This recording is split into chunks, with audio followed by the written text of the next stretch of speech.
saudara terkasih dimanapun Anda mendengar dan menonton channel ini. Berjumpa lagi dengan saya, Romo Eriks. Saya berharap dan berdoa Anda tetap sehat dan diberkati oleh Tuhan. Judul renungan kita saya ambil dari Lukas bab 12 ayat 54-59, yakni tanda kehadiran kerajaan Allah. Mari kita dengarkan bacaannya. Tuhan bersamamu. Inilah Injil suci menurut Lukas. Dimuliakanlah Tuhan.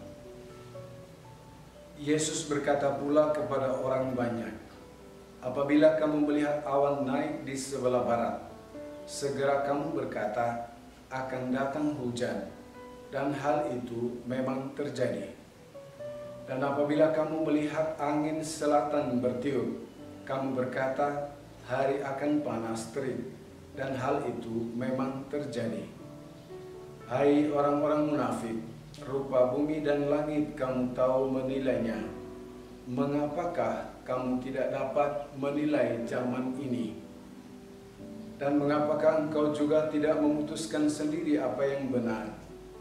Sebab jikalau engkau dengan lawanmu pergi menghadap pemerintah, berusahalah berdamai dengan dia selama di tengah jalan, supaya jangan engkau diseretnya kepada hakim, dan hakim menyerahkan engkau kepada pembantunya, dan pembantu itu melemparkan engkau ke dalam penjara. Aku berkata kepadamu, engkau tidak akan keluar dari sana sebelum engkau membayar hutangmu sampai lunas. Para saudari dan saudara yang terkasih dalam Tuhan, kita semua tahu betul jika hari mendung dan langit berawan, itu pertanda hujan akan datang. Para petani juga pasti tahu kapan saat yang tepat untuk menanam jagung, kapan waktu yang baik untuk menanam padi, dan kapan saat yang benar untuk menanam cabai. Mereka mengerti jenis tanaman apa yang dapat ditanam pada musim tertentu. Dalam Injil hari ini yang baru saja kita dengar, Yesus berbicara mengenai tanda-tanda alam. Apabila kamu melihat awan naik di sebelah barat, segera kamu berkata akan datang hujan, dan hal itu memang terjadi.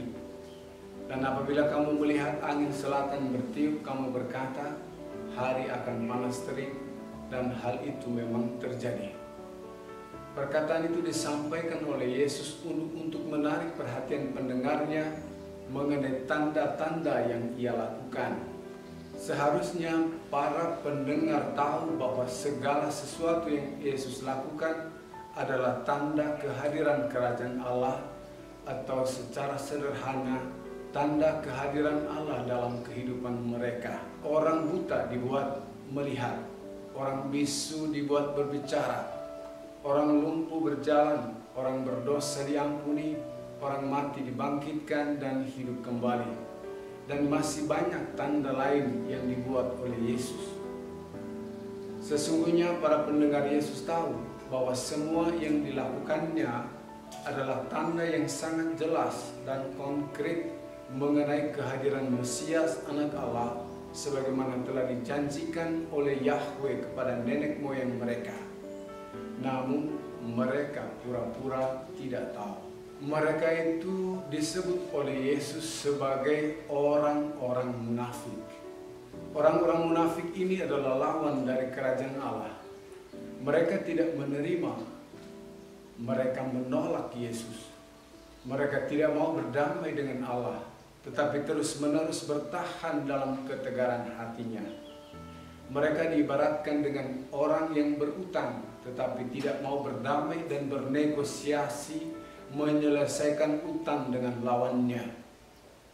Pada gilirannya, hutang piutang itu hanya dapat diselesaikan lewat pengadilan.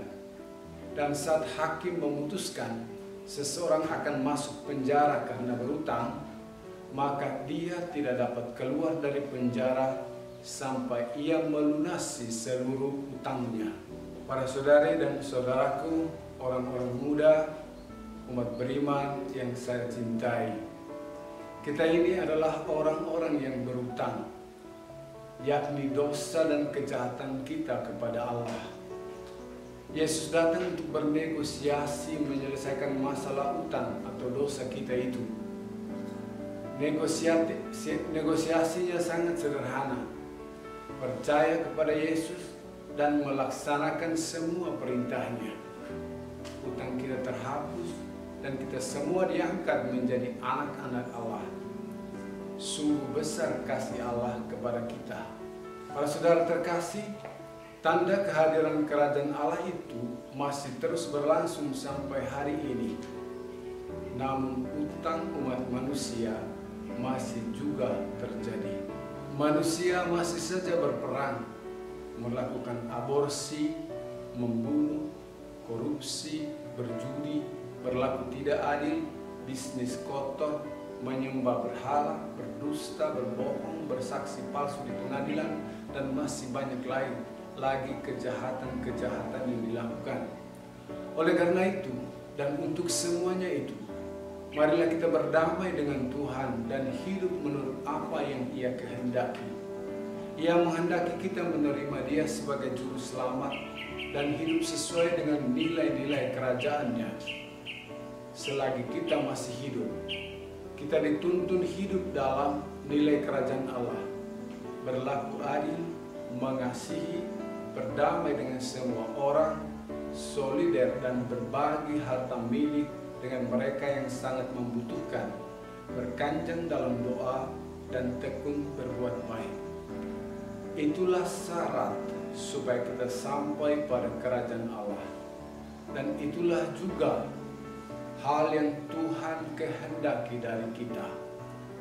Tanda-tanda kehadirannya ada di sekitar kita, dan marilah kita menyambutnya dan hidup menurut kehendak Allah sendiri.